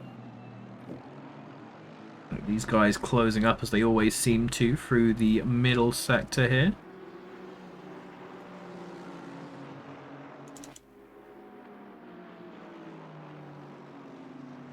It's Nicholas Alvarado and Olivena pass a back marker there. Olivena still trying to catch the back of Nicholas Alvarado.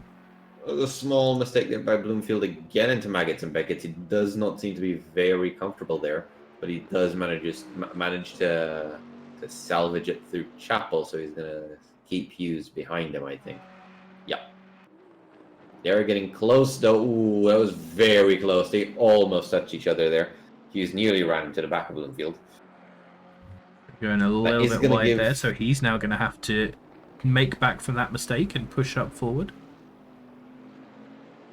Ooh, Ryan Ware did actually overtake Carlos Bandera now. Bandera is behind.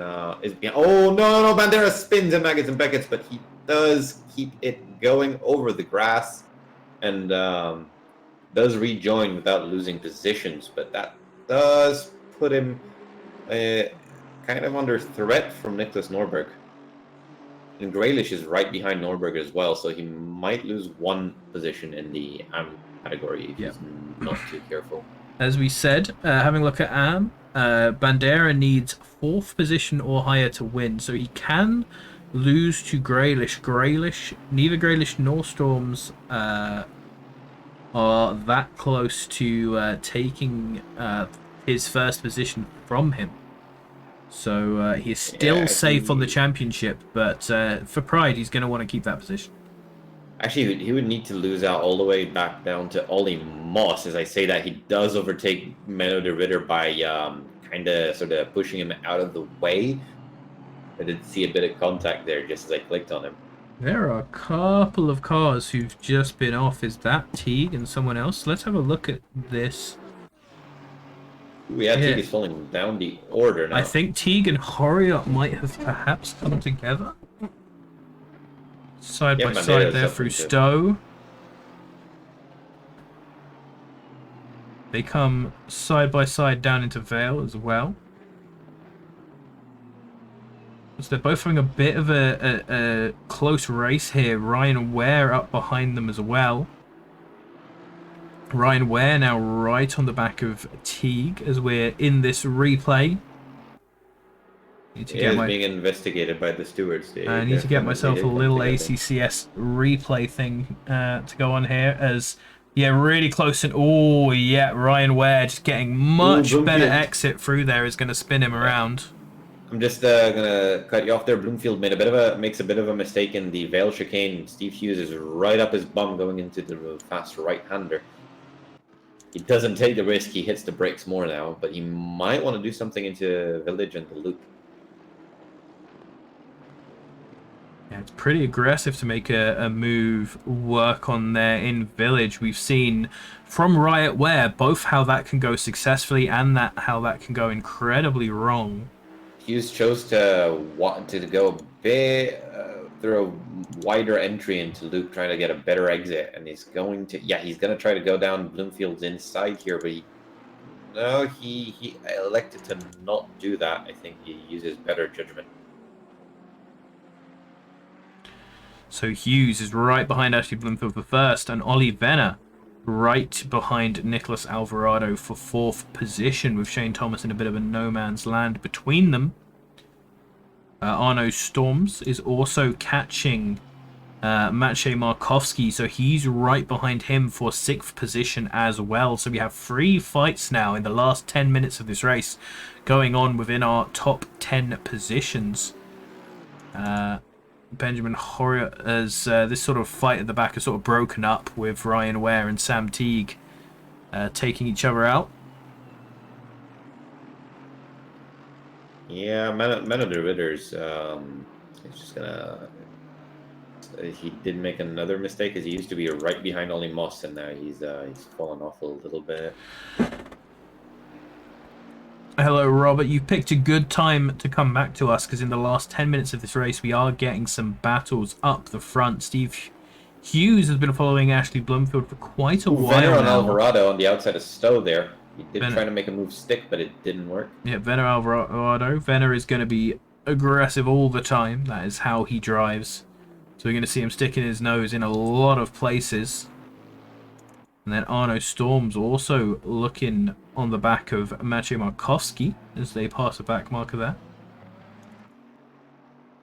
See Steve Hughes now very close to Ashley again through Village.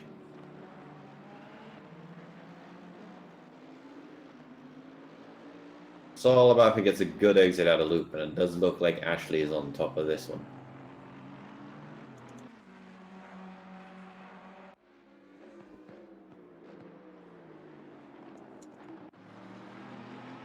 Ooh, a little bit of a mistake there coming into Luffield now. Very good defensive driving by Ashley. Even if he loses a little bit of time with mistakes, he does not give Steve any opportunity to capitalize on them. We are hopping between these first 3 battles on the grid for our top positions.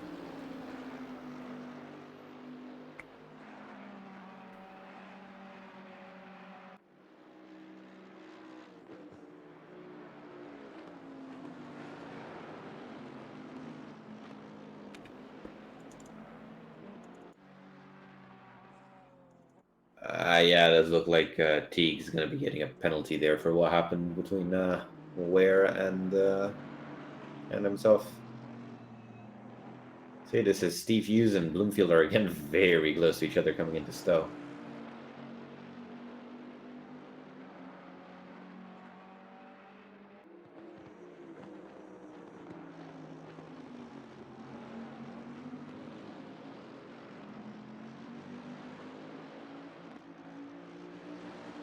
We also have a bit of a battle between Storms and Markowski there. Quite interesting. The AM leader against one of our invitational drivers.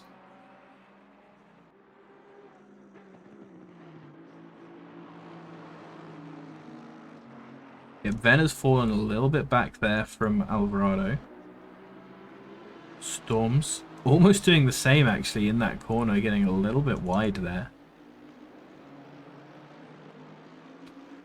As Sam Teague has been it again. Teague's in the wall. Oh, in the wall as well. That's a painful one. Hit the wall with the rear, so that might be some pretty serious aero damage, as Koski does make a little bit of a mistake. Now Storms is all over him now. Bloomfield and Steve Hughes are coming up to back marker now. They're coming up to Oppenhuizen.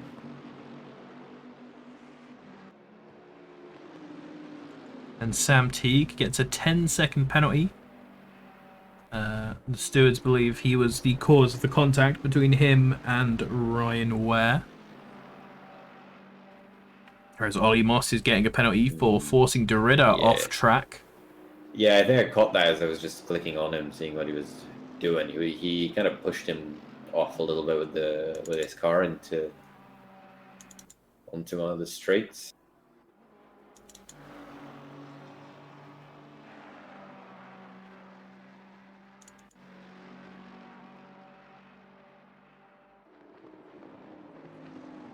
Steve Hughes getting very close to Bloomfield.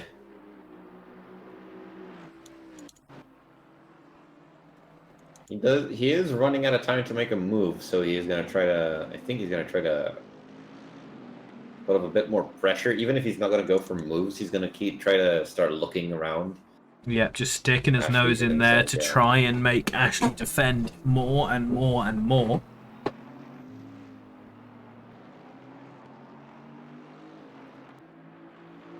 Storms and Markowski. Storms deciding to take a different line there, maybe going for a better exit. Doesn't manage to do it. So they're still going to be in the same order coming out of club.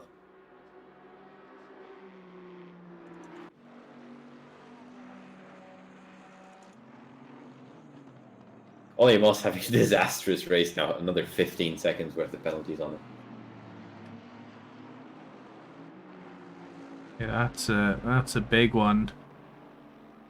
Apparently, issues with Derrida again. Yeah. Twice pushing Derrida off the track, and once making Derrida spin. Gonna start stacking up the penalties for Ollie Moss. See Steve Hughes and Alvarado. Steve Hughes and Bloomfield now very close to each other going through Ops. Maggots and Beckett's has always been a bit of a weak point for Ashley, so I think this is where Steve is going to want to try to get as close as possible. Taking a lot of the curb there.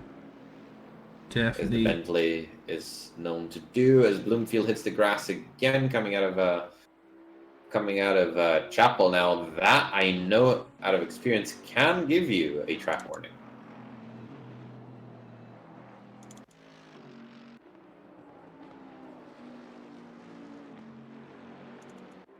Still no one making a move yet out of our front running battles, but all three of them still incredibly tight. Ooh, Venner was looking around Alvarado's the inside of Alvarado again. I don't think he really wanted to make that move, but that is Cube in front of them, right? It's not Shane Thomas. Yeah, it's Cube. Yeah. Ooh, Venner hits the sausage there a little bit, but it doesn't slow him down. Yeah, nothing slows the Bentley down. Warner Storms there, really close to the back of Manche's Lamborghini.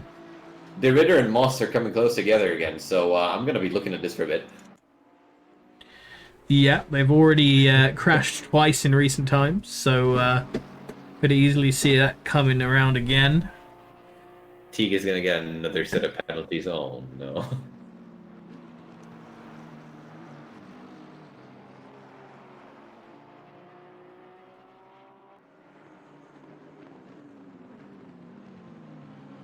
Derrida is electing to stay behind Moss. He does not look like he's trying to be aggressive.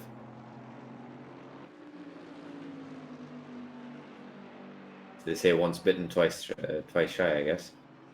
Hughes and Bloomfield go through Cops once again. I do think there's going to be 2 laps after this one, so time is running out for Steve. Again, he's just slightly faster naturally through Maggots and Beckett's. But is he going to be fast enough? That is the question.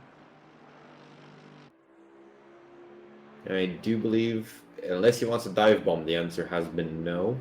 And it's no again. He is looking around the outside, though. Yeah, outside on this one. Not going to get anything. Tries to sort of go for a bit of a switchback there, but Ashley doesn't give him the room.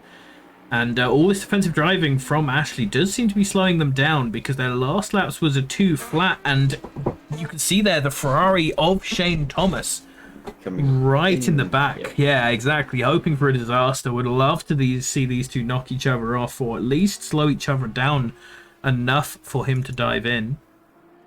Arno Storm still chasing Markowski. Ollie Venner still chasing Alvarado, so all of these fights going on. And Sam Teague has gotten his extra 10 seconds for a bad rejoin. That was after we saw him on the map spinning out of Chapel and hitting the wall. Cannot catch a break. Yeah. Yeah, trying to get back in as fast as possible on that angry streak. Frustrated from your own mistakes, and it's very easy to do this as now Shane is really pushing Steve here. Yeah, Steve, I think, made a bit of a mistake coming out of club. I did see his back end get a bit squirrely, which is now put him on the back foot against Shane Thomas. That's probably going to let Ashley Bloomfield get away with this as we're going into the final lap of the race. Alright, man. The leader is on the final lap. Give it a final push. Have you seen what I've just seen? No? Oh, this is the third time. Ollie Moss Right? is getting another 15 seconds penalties. Oh my god. Against... And it seems like it might be another incident with Doreda. Oh yeah, I see the Ritter's pretty far back now. Yeah. Wait, where? Yeah, for oh my god, 30 seconds worth of penalties. Oh no. All for hitting the same Yeah. poor guy.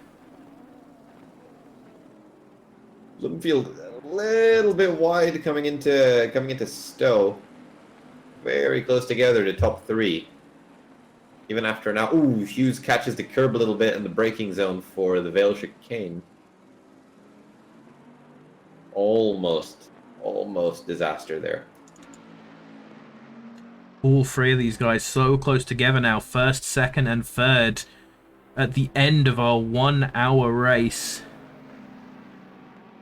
The white flag is being shown. So now it's all about the exit from this corner complex. That's what's probably going to decide who wins this race.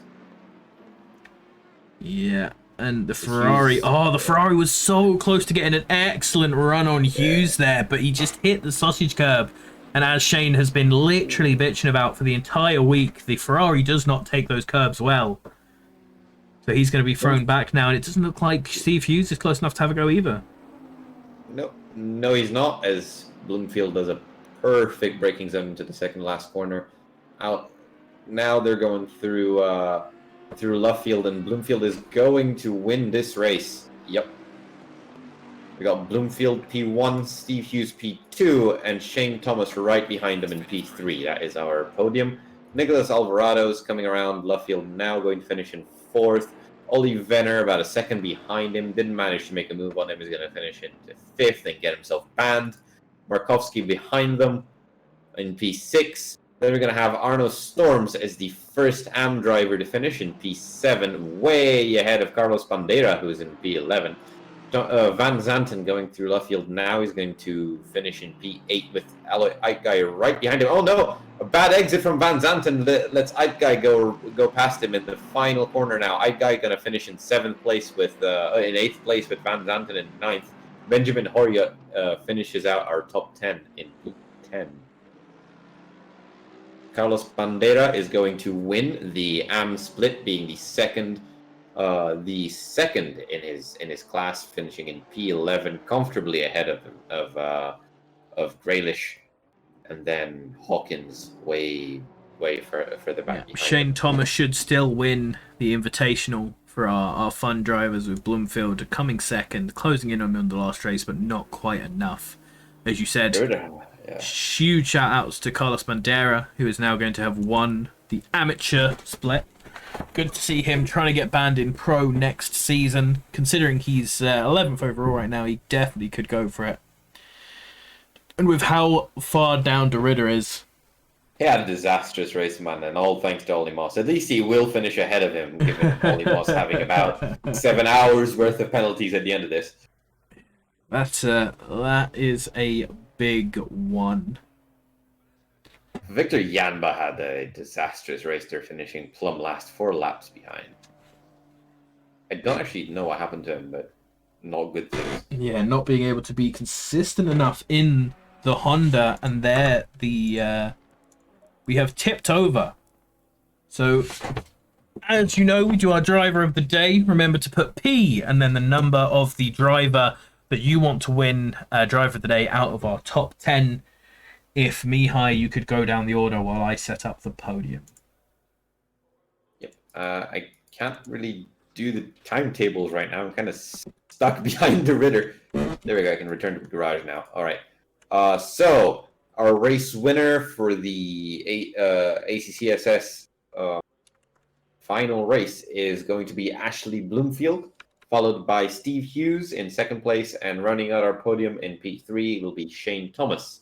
Then coming in P4, we have Nicholas Alvarado, P5, Ollie Venner, P6, Maciej Markowski, P7, Arno Storms, the leading AM driver, P8 will be Aloy Aikguy, P9 is going to be Van Zanten, and P10 is Benjamin Horio. So get in your votes for whichever one of these you think should win driver of the day for their performance in this race so far. So the steward sheet just exploded. It does appear that everybody is going to be getting a drive-through now. Everybody crashing at the end of the race, as is customary. Where are our driver of the day votes? We've got 3 votes for P7 and 3 votes for P1. So that's Arno Storms and Ashley Bloomfield. 4 votes for P7. My bad. So Arno Storms just ahead. 5 votes for P7 now. Nope. That's attempt to vote twice. You can't fool me, my friend. 4 votes for P7. 3 votes for P1. We've got a vote in for P5. That's Ollie Venner. I'm going to vote for Jack Winter.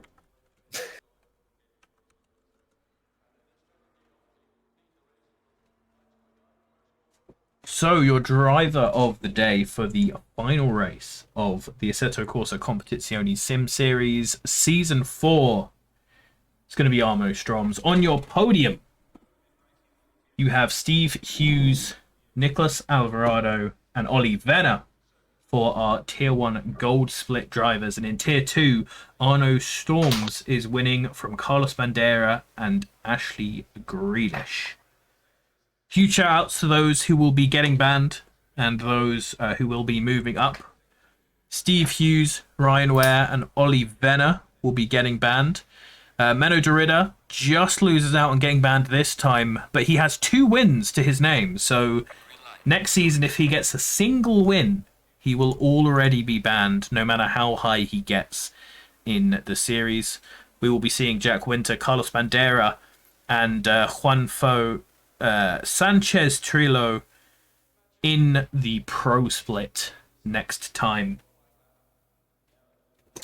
So a great race today. Great end to our season.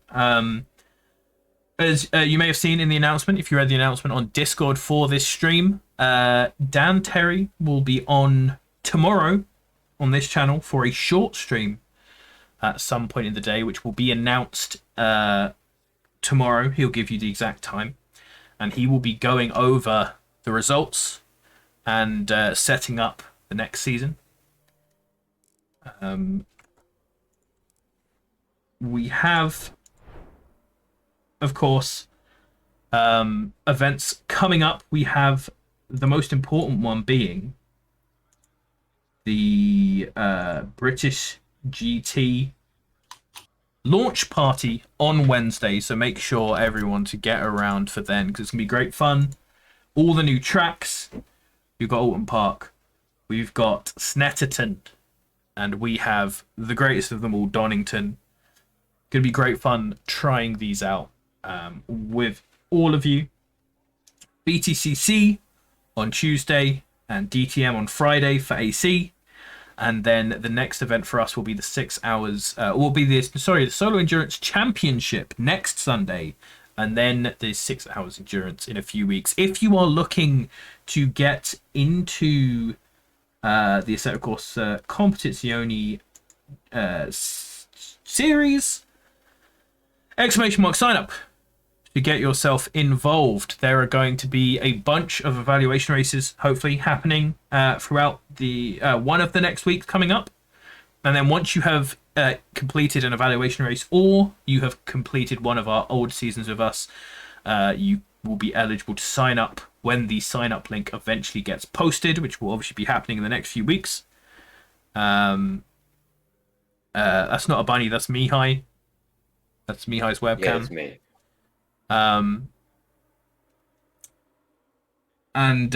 So we'd love to see more of you in the Discord. Make sure to hit follow on the stream and everything so you can get to see all of that as well. And we will see you on Sunday for the Solo Endurance Championship, which will be the next stream that we are doing. And Dan, we'll see you tomorrow, obviously, for the announcement. So thank you very much for watching. Any final words, Mihai?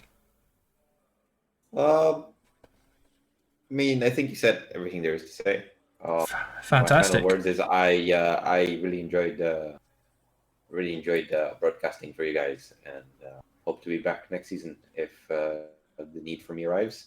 Absolutely. And that'll be more bun cam for you. So good news all around. Thank you very much, everyone, for watching. Thank you for all the subscribes, all of the follows, and everyone who sits and watches this ad while I play some of our previous highlights. We'll see you again next time.